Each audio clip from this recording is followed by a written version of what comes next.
Electrostatics part number 15. आपण यापूर्वीच्या व्हिडिओमध्ये कपॅसिटर बघितला होता. Capacitor consist of two conductors. दोन कंडक्टर्स आपण प्लेन कंडक्टर्स बघितले होते. पॅरलल प्लेट कपॅसिटर बघितला होता. एका प्लेटवरती चार्ज आहे पॉझिटिव्ह आणि दुसऱ्या प्लेटवर negative charge. The second plate was connected to earth. अशा प्रकारचं आपण डिव्हाइस बघितलं होतं capacitor. Parallel plate capacitor. According to shape the name is given to the capacitor. तर यामध्ये आपण प्रिन्सिपल पण बघितलं होतं. आता या पार्ट 15 मध्ये आपण बघणार आहे ते कॉम्बिनेशन ऑफ कपॅसिटर. कॉम्बिनेशन म्हणजे काय करायचंय, तर तुम्हाला पूर्वीच्या व्हिडिओमध्ये मी सांगितलं होतं की जसं रेझिस्टन्सचं तुम्ही कॉम्बिनेशन शिकलेलं आहात पूर्वी. Resistance are connected in series, then find out the equivalent resistance. Equivalent resistance म्हणजे त्या सिरीज कॉम्बिनेशन, समजा भरपूर रेझिस्टन्सेस असतील तर त्यापासून एकच सिंगल रेझिस्टन्स तयार करायचा किंवा जोडायचा आणि त्याची व्हॅल्यू किती आहे ती सांगायची. तसंच पॅरलल रेझिस्टन्सचं पण बघितलं होतं, पॅरलल कॉम्बिनेशन. आता ह्या व्हिडिओमध्ये आपण कॉम्बिनेशन ऑफ कपॅसिटर बघणार आहे. मी याचा उल्लेख मागच्या व्हिडिओमध्ये केलेला आहे. Combination of capacitors is the next article. Combination of capacitors. तर पहिला आपण सिरीज कॉम्बिनेशन बघणार आहे. सिरीज जसे रेझिस्टन्स जोडतो तसे हे कपॅसिटर्स जोडायचे. Number of capacitors are connected one after the other. Negative plate of capacitor is connected to positive plate of the other. म्हणजे आपण वन आफ्टर द अदर जोडणार आहे हे. म्हणजे एक कपॅसिटर झाला की दुसरा जोडायचा आहे. आणि यामध्ये काय करायचंय, पॉझिटिव्ह प्लेट आहे ही निगेटिव्ह प्लेट आहे. ही positive plate, this is negative plate. म्हणजे negative plate of capacitor is connected to positive plate of the other. अशा प्रकारचं कॉम्बिनेशन म्हणजे सिरीज कॉम्बिनेशन. आता सिरीज कॉम्बिनेशन मध्ये काय लक्षात ठेवलं पाहिजे बघा. Applied potential difference is equal to sum of potential difference across all the capacitors. म्हणजे पोटेन्शियल डिफरन्स हा जेवढा आपण देणार आहे कॉम्बिनेशनला, म्हणजे आपण बॅटरी जोडणार आहे, सेल जोडणार आहे, सेलने जो पोटेन्शियल डिफरन्स दिलेला असेल तो पोटेन्शियल डिफरन्स म्हणजेच sum of potential difference across all the capacitors. म्हणजे इथं काय होणार आहे, पोटेन्शियल डिफरन्स जो दिलेला असेल तो प्रत्येक कपॅसिटरला जाईल आणि कपॅसिटरच्या अक्रॉस पोटेन्शियल डिफरन्स घ्यायचा प्रत्येक कपॅसिटरचा, त्याची सम केली तर तुम्हाला अप्लाइड पोटेन्शियल डिफरन्स मिळणार. हे कळेल काय आहे ते. Second, charge on each capacitor is same. Charge is same. Potential difference is not same. जेवढं अप्लाय केलेलं आहे तेवढं एका कपॅसिटरला मिळणार नाही, तर त्याचं डिव्हिजन होणार आहे, ते डिव्हाइड होणार आहे. Now let us see effective or equivalent capacitance of series combination. हे दोन महत्वाचे मुद्दे जे वर सांगितलेले आहेत, दोन पॉइंट्स, हे लक्षात ठेवले पाहिजेत. पोटेन्शियल डिफरन्स डिव्हाइड होतो दिलेला आणि चार्ज मात्र सेम राहणार आहे. आता आपण ऍक्च्युअली कॉम्बिनेशन कसं आहे ते बघणार आहे. So here is the figure, here is the circuit. 3 capacitors दाखवलेले आहेत. Of capacitance is C1, C2, C3. 3 कपॅसिटन्सेस आहेत, कपॅसिटर्स आहेत आणि त्याच्या कपॅसिटीज. आणि V हा पोटेन्शियल डिफरन्स अप्लाय केलेला. This is a potential difference applied to the combination. हे सिरीज कॉम्बिनेशन आहे. आता प्रत्येक प्लेट जी आहे, फर्स्ट प्लेट ही पॉझिटिव्ह असणार आहे, पॉझिटिव्ह प्लेट, आणि दुसरी प्लेट काय असणार, निगेटिव्ह. आणि सेकंड प्लेट ही लास्ट जी आहे ती कनेक्टेड टू अर्थ. म्हणजे हे सिरीज कॉम्बिनेशन झालं. आता हा V दिलेला आहे तो डिव्हाइड झालाय बघा, V1, V2, V3 अक्रॉस इच कपॅसिटर. आता हे जर डिफरंट असतील, C1, C2, C3 डिफरंट, तर हे सुद्धा डिफरंट असणार आहेत. So let the 3 capacitors of capacitances C1, C2, C3 are connected in series. Let V be the potential difference or potential is applied across series combination. This is applied with the help of cell or battery. Hence it gets divided into V1, V2. Here it should be V2. This is V2 and V3 across C1, C2 and C3 respectively. आता तुम्हाला काय केलं पाहिजे तर V1, C1 आणि Q यामधलं relation तयार केलं पाहिजे. तर यामधलं रिलेशन करायला तुमच्याकडे पहिला सुरुवातीला फॉर्म्युला दिलेला होता. म्हणजे कोणता फॉर्म्युला होता हा? Q is equal to CV. हा formula Q is equal to CV. हा फॉर्म्युला तुम्हाला कायम लक्षात ठेवायला पाहिजे. कुठल्याही फॉर्म मध्ये Q इक्वल टू CV घ्या, C equal to Q by V. कुठलाही फॉर्म लक्षात ठेवा कारण हेच रिलेशन आपल्याला प्रत्येक ठिकाणी लागणार आहे. मग C1, Q आणि V1 याच्यामधलं रिलेशन तुम्हाला याप्रमाणे काढता येईल. फक्त आता हा जो पोटेन्शियल दिलेला आहे आपण V पोटेन्शियल दिलेला आहे ते V1, V2, V3 मध्ये विभागले गेले. म्हणजे तुम्ही फर्स्ट इक्वेशन कोणतं लिहू शकता? V is equal to V1 plus V2 plus V3. So V is equal to V1 plus V2 plus V3. हे इक्वेशन आपल्याला मिळालंय कारण आपण दिलेलं पोटेन्शियल डिवाइड झालेलं आहे. आता तुम्हाला हे प्रत्येक सोडवलं पाहिजे. म्हणजे V1 किती येणार? V2 आणि V3. फॉर्म्युला कुठला वापरणार? V is equal to Q by C. So V1 charge is same on each capacitor. मग V1 आणि इथं काय होणार? C1. So as the charge is same on each capacitor we can write V1 equal to Q by C1. तसं V2 आणि V3 पण लिहिता येईल. V2 equal to Q upon C2, V3 equal to Q by C3. जर तुम्ही सगळ्याची addition केली तर लेफ्ट हँड साइडला काय मिळणार? ऍडिशन केल्यावर left hand side V1 plus V2, V1 plus V2 plus V3 आणि राईट हँड साइडला काय मिळेल? Q upon C1 plus Q upon C2 plus Q upon C3.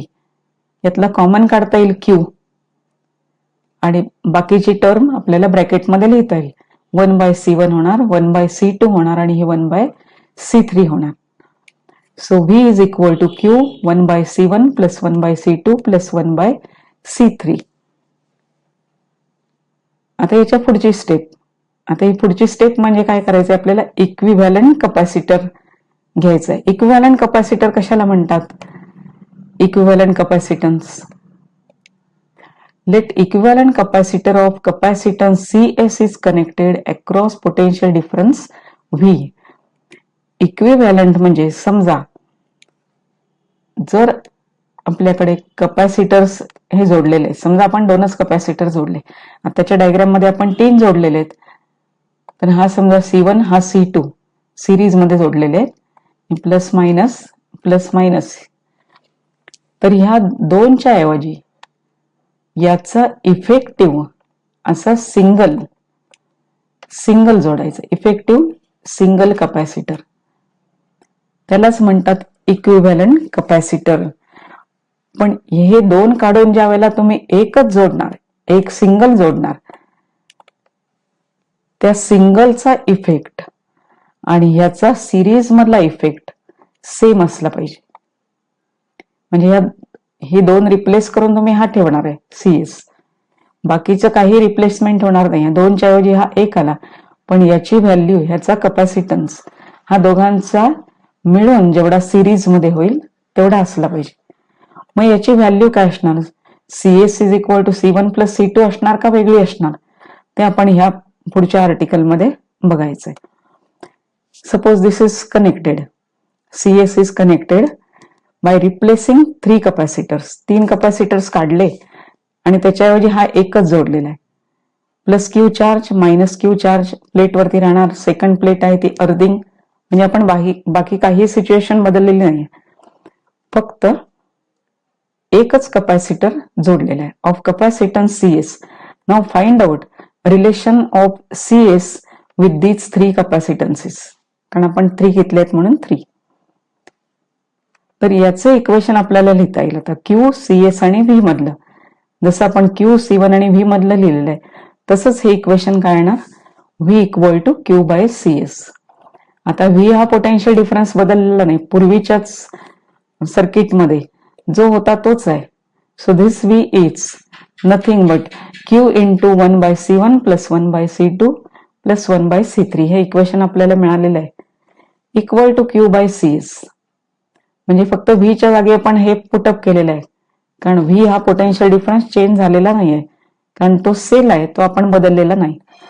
आता हे जर तुम्ही क्यू आणि क्यू इथले घालवले, क्यू आणि हा क्यू जाणार, मग 1/C1 plus 1/C2 plus 1/C3 equal to 1/CS.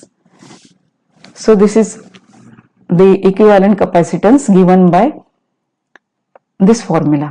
पण हा इक्विव्हॅलंट कॅपॅसिटन्स नेहमी लिहित असताना परीक्षेला कुठं चुकतं, तर नेमकं स्टुडंट्स कडनं अशी चूक होते. इक्वल टू CS लिहिला जातो, but this is not CS, this is reciprocal of CS. Equal to sum of reciprocal of each capacitance connected in series. म्हणजे इक्विव्हॅलंटचा reciprocal of equivalent capacitance reciprocal आहे, लक्षात ठेवायचं. Equivalent capacitance is equal to sum of reciprocals of, सगळ्यांचे reciprocal आहेत पुढं, reciprocals of each capacitance in series. आता हे दिघांसाठी घेतलेलं आहे म्हणून आपण तीन कॅपॅसिटन्सच्या फॉर्म मध्ये लिहिलेलं आहे. समजा एन असतील, if N number of capacitors are connected, तर for N number of capacitors काय होणार, हेच इक्वेशन एन पर्यंत कंटिन्यू झालेलं आहे. सेम इक्वेशन 1/CS, CS करायचं नाही, हे 1/CS करायचं. समजा आता नेक्स्ट कंडिशन अशी असेल की सगळे कॅपॅसिटर्स समजा इक्वल कॅपॅसिटन्सचे आहेत. If all capacitors are equal, तर फॉर्म्युला कसा येणार बघा.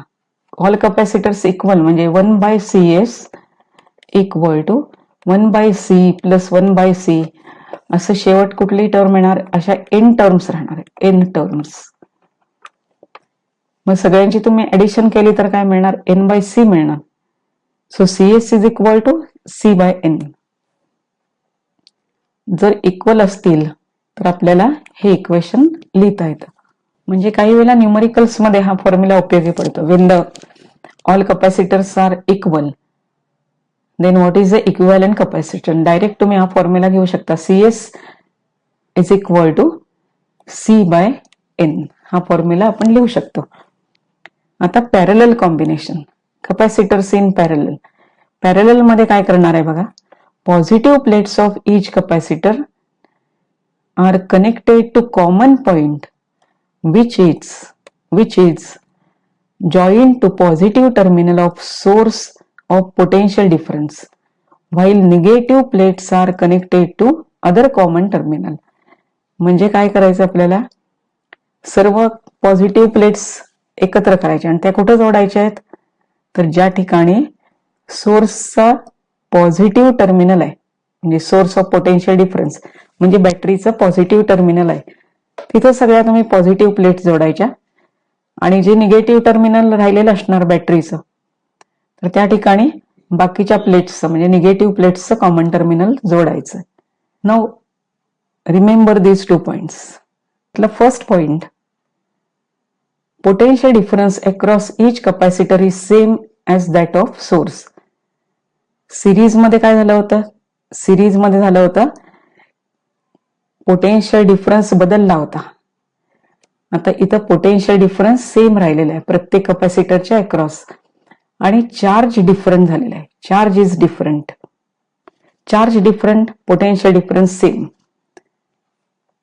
म्हणजे सिरीज मध्ये याच्या बरोबर रिव्हर्स होता. आता कॉम्बिनेशन काय आहे बघा.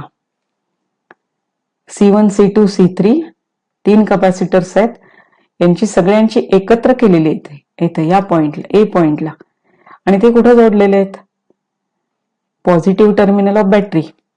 म्हणजे सगळ्यांच्या पॉझिटिव्ह प्लेट एकत्र करून त्या पॉझिटिव्ह टर्मिनलला जोडलेले आहेत.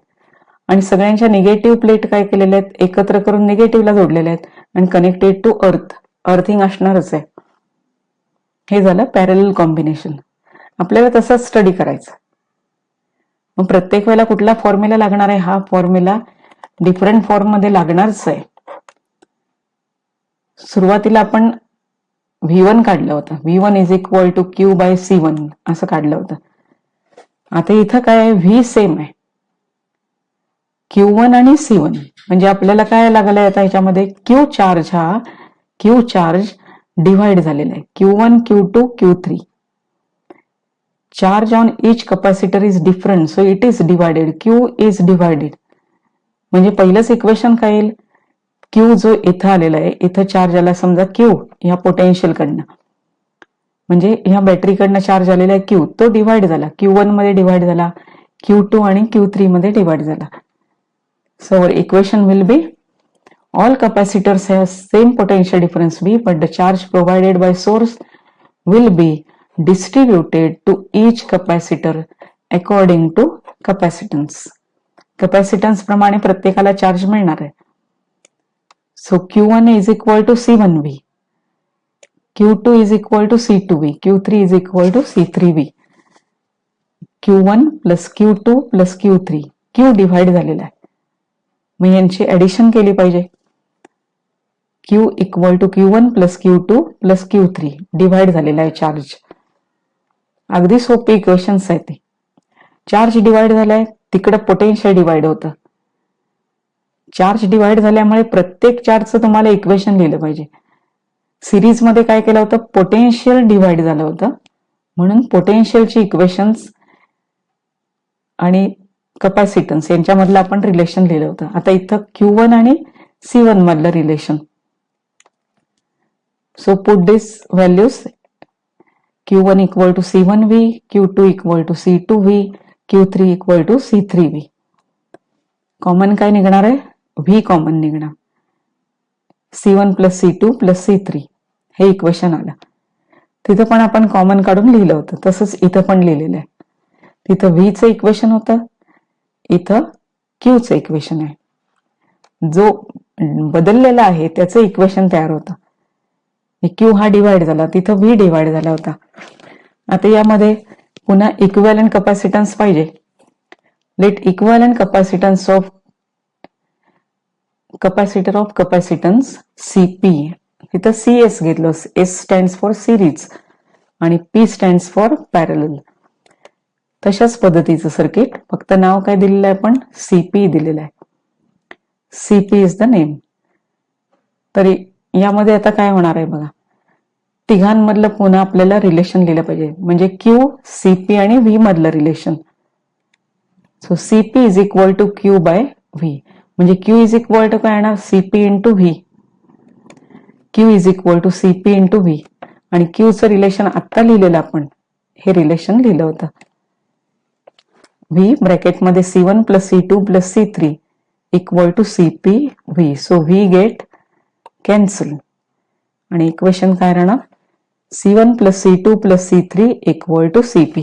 म्हणजे पॅरलल जोडलेले असतील तीन, तर त्याच्याऐवजी तुम्ही एकच काढायचा, सिंगल. आणि सिंगलचा कॅपॅसिटन्स काय असला पाहिजे, simply addition of capacitors, addition of capacitances. समजा 4 असतील, 4 कॅपॅसिटर्स आहेत, प्रत्येकाची कॅपॅसिटन्स वेगळा आहे, तर CP equal to C1 plus C2 plus C3 plus C4. Simple addition आहे. पण CS मध्ये हा वेगळा प्रकार होता. जसं हे CPचं इक्वेशन आपल्याला रेझिस्टन्स मध्ये सिरीजला सापडलं होतं, आणि सिरीज मधलं इक्वेशन हे आपल्याला इथलं सिरीज मधलं तिकडे पॅरलल मध्ये. अशा प्रकारचे हे कॉम्बिनेशनशी तुम्हाला डेरिव्हेशन्स विचारले जातात, किंवा बरेच वेळेला फॉर्म्युला लागतो, म्हणजे तुम्हाला इक्विव्हॅलंट कॅपॅसिटन्स काढायला लागतो. भरपूर कॅपॅसिटर्सचे कॉम्बिनेशन दिलेले असतील, तर find out equivalent capacitance between 2 points. हा क्वेश्चन बरेच वेळेला बोर्डच्या परीक्षेला पण आलेला आहे, आणि तुमच्या CET एक्झाम मध्ये सुद्धा असतं. म्हणजे कोणत्याही प्रकारचं असं तुम्हाला कॉम्बिनेशन दिलेलं असेल, ही समजा सिरीज मध्ये आहेत, याच्या अक्रॉस एक कपॅसिटर जोडलेला आहे, पॅरलल कपॅसिटर. समजा हा पॉइंट ए आहे, पॉइंट बी आहे, ए बी मध्ये हा C1 आहे, हा C2 आहे आणि हा C3 आहे. तर ए बी मध्ये इक्विव्हॅलंट किती असणार आहे, कोणता असणार कपॅसिटन्स, त्याचा फॉर्म्युला तयार करा किंवा त्याची व्हॅल्यू सांगा.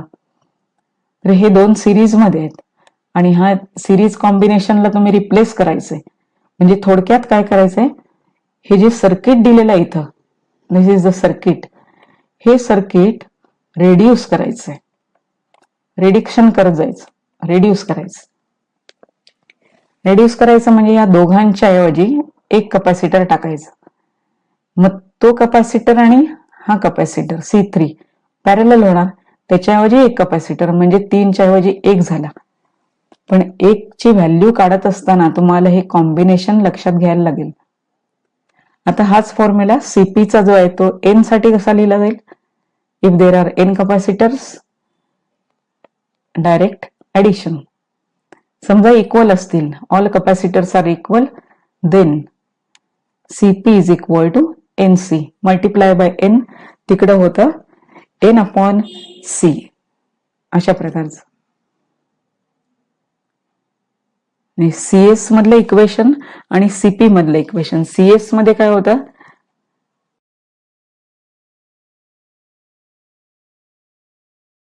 ते 1/CS होतं. हा फॉर्म लक्षात ठेवा, 1/CS is equal to N/C reciprocal, आणि मग CS is equal to C/N.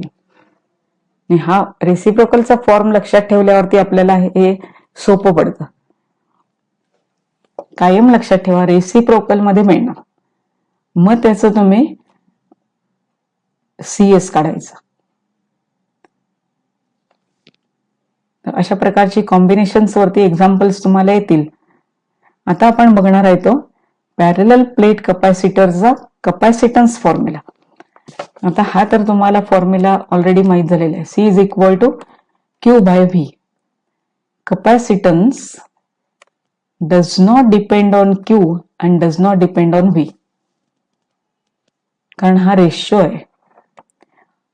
Ratio जसा Q बदलणार तसा V पण बदलणार, पण capacity of some conductor, some capacitor remains constant.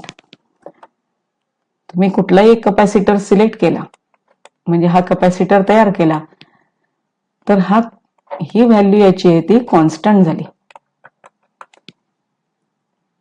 तुम्ही Q1 चार्ज द्या, त्याला पोटेन्शियल V1 मिळेल.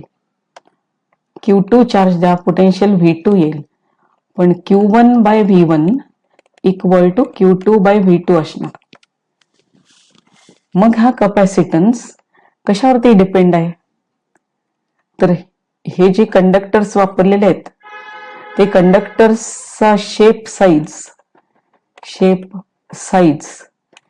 म्हणजे हे दोन कंडक्टर्स जे घेतलेले आहेत त्याचा शेप साईज म्हणजे त्या दोघांमधलं डिस्टन्स असेल, त्या प्लेटचा एरिया असेल, त्याच्यावरती डिपेंड आहे. आणि एका फॅक्टरवर डिपेंड आहे, म्हणजे Cचा आपण फॉर्म्युला तयार करणार आहे. तो फॉर्म्युला तुम्हाला कशावरती डिपेंड आहे, C कपॅसिटन्स कशावरती डिपेंड आहे ते सांगेल.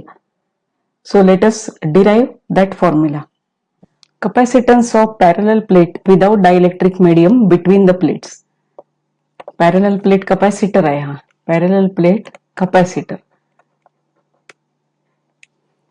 विदाउट डायइलेक्ट्रिक मीडियम, विदाउट आहे कारण आणखीन एक डेरिव्हेशन येणार आहे ते विथ डायइलेक्ट्रिक.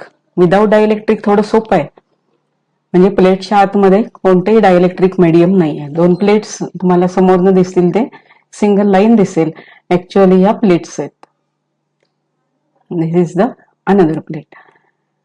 P1 P2 या आतमध्ये हे एअर किंवा व्हॅक्यूम असेल, म्हणजे कोणताही डायइलेक्ट्रिक मीडियम नाहीये. तर याचा Cचा फॉर्म्युला काय येणार तो आपण आता डिराइव्ह करणार आहे.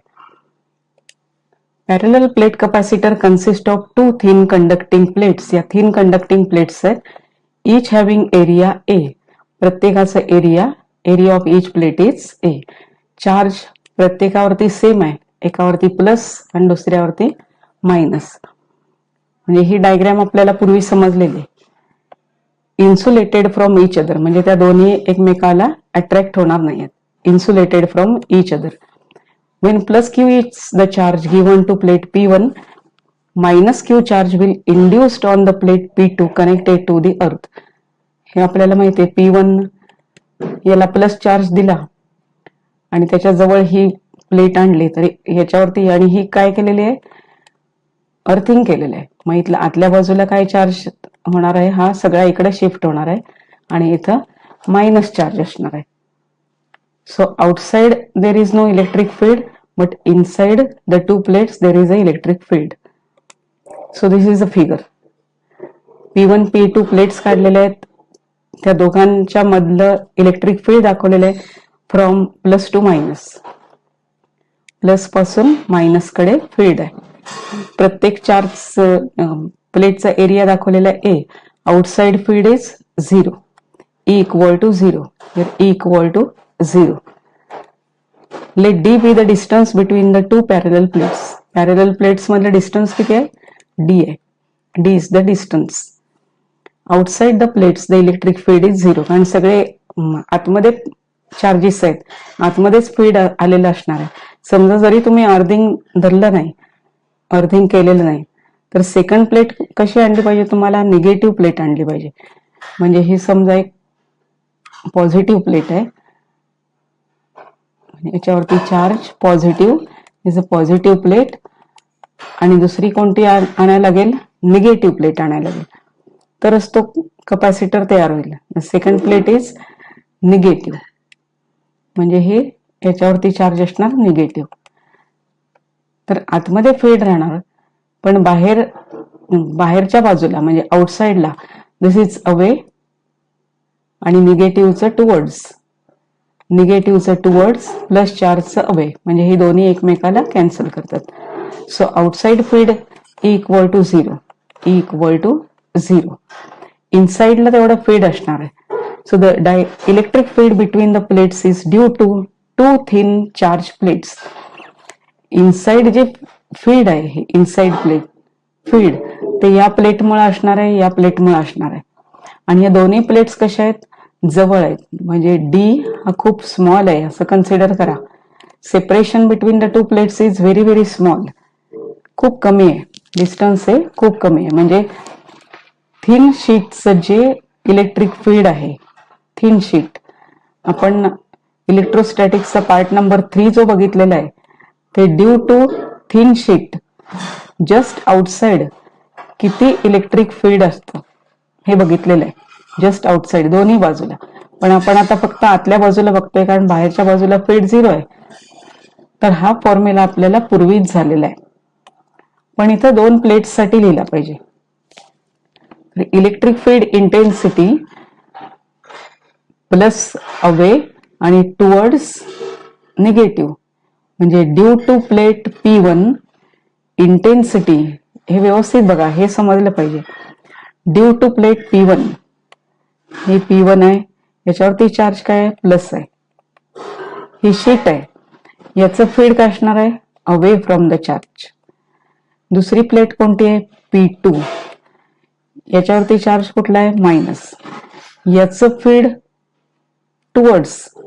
सो दिस इज E2 म्हणजे P2चं E2 लिहिलेलं आहे आणि P1चं E1 लिहिलेलं आहे. E1चा फॉर्म्युला आणि E2चा फॉर्म्युला दोन्ही आपल्याला माहित आहेत. डिरेक्शन दोघांची सेम येणार. मग रिझल्टंट फील्ड काय येईल, या दोघांची ऍडिशन. आणि हेच आपण इथं डेरिवेशन मध्ये लिहिणार आहे. Due to P1 E1 is equal to sigma upon 2 epsilon 0. म्हणजे हा जो फॉर्म्युला होता आपण पूर्वी इलेक्ट्रोस्टॅटिक्स तिसरा पार्ट, मला वाटतं तिसऱ्या पार्ट मध्ये हे लिहिलेलं आहे. E इक्वल टू आपण हा फॉर्म्युला डिराईव्ह केलाय due to thin charge sheet, infinite sheet. आता इनफायनाइट म्हणजेच हे डिस्टन्स कमी आहे ना, आतलं डिस्टन्स कमी आहे खूप. ह्या डिस्टन्सच्या मनाने ही प्लेट खूप मोठी आहे. So it is a infinite plate sheet. Infinite plate शीटचा ईचा फॉर्म्युला आहे तो sigma upon 2 epsilon 0. So E1 is sigma upon 2 epsilon 0. Due to P2, E2 is the field, sigma upon twice epsilon 0. दोघांचे field एकसारखंच आणि दोघांच्या direction सुद्धा same. Both has same direction, both have same direction, both have same direction. So hence the net electric field between the plates is given by addition. Addition केल्यावर काय मिळेल? Sigma upon 2 epsilon 0 आणि sigma upon 2 epsilon 0. Sigma upon epsilon 0 म्हणजे E चा formula मिळाला तुम्हाला. आता sigma, sigma म्हणजे सरफेस चार्ज डेन्सिटी. सरफेस वरती जो एरिया आहे त्याच्यावरती किती चार्ज आहे त्याचा रेशो. Q अपॉन ए, चार्ज पर युनिट एरिया. मग हे जर इथं लिहिलं तर E चा फॉर्म्युला काय येईल? Q upon A epsilon 0. This is equation number 1. आता आपल्याला C चा आपण फॉर्म्युला तयार करतोय. C चा फॉर्म्युलासाठी तुम्हाला Q अपॉन V पाहिजे. चार्ज तर समजलेला आहे, Q चार्ज आहे, पण V कसं काढणार आहे? V म्हणजे पोटेन्शियल डिफरन्स बिटवीन प्लेट्स. तर त्यासाठी तुम्हाला E मिळालाय आणि दोन प्लेट्स मधलं डिस्टन्स माहितीये आणि E माहितीये. E आणि D मधलं रिलेशन सुद्धा माहितीये. दोन प्लेट मधला पोटेन्शियल डिफरन्स आहे V, दोन प्लेट मधलं इलेक्ट्रिक फील्ड आहे E आणि दोन प्लेट मधलं डिस्टन्स आहे D. So what is relation between these two? हे सुद्धा रिलेशन आपल्याला गेलेलं आहे. V equal to E into D और V equal to E dx. एक आपण फॉर्म्युला बघितला होता, E equal to minus dV by dx, rate of change of potential with respect to distance measured against direction of electric intensity. आता in the direction of electric intensity पाहिजे, त्यामुळे या minus साइनचा विचार करायचा नाही. So dV is equal to E into distance. So dV that is potential difference, E into distance. D हे distance आहे. The relation between electric field E and potential difference V between the plates is given by V is equal to ED. So write down formula for E here. Substitute equation 1 Q upon A epsilon 0 D. आता C चा formula आपल्याला लिहिता येतो. The capacitance of parallel plate is given by C is equal to Q by V. Put the value of V. V ची value घातली, Q cancel होणार आणि काय सोडवल्यावरती राहील हे A epsilon 0 upon D. This is the final equation. This is the final formula. आता C कशावर depend आहे? C depends, that is capacitance depends. One, area of plate, प्लेटचा area. Second, medium between the plate, medium between the plates. आणि third काय? Separation. तर एवढ्यावरनं तुम्हाला कळेल की C वाढवण्यासाठी आपल्याला काय काय केलं पाहिजे. एरिया वाढवू शकतो आपण आणि एप्सिलॉन 0 तर मीडियम काय? मीडियम बिटवीन द प्लेटचे एअर वापरलेलं आहे. एअरचा एप्सिलॉन 0 कॉन्स्टंट आहे. दिस इज अ कॉन्स्टंट. म्हणजे एरिया वाढवू शकतो आणि सेपरेशन काय करू शकतो? कमी करू शकतो. म्हणजे प्लेट्स जवळ आणायच्या आणि एरिया वाढवायचा. डी स्मॉल करायचा आणि एरिया वाढवायचा. म्हणजे साईज वाढवला प्लेट्सचा आणि दोघांमधलं सेपरेशन कमी केलं तर C वाढवू शकतो. आता यानंतर पुढचा फॉर्म्युला येईल तो त्या दोन प्लेट्सच्या मध्ये डायइलेक्ट्रिक मीडियम असेल तर C चा फॉर्म्युला काय असणार आहे.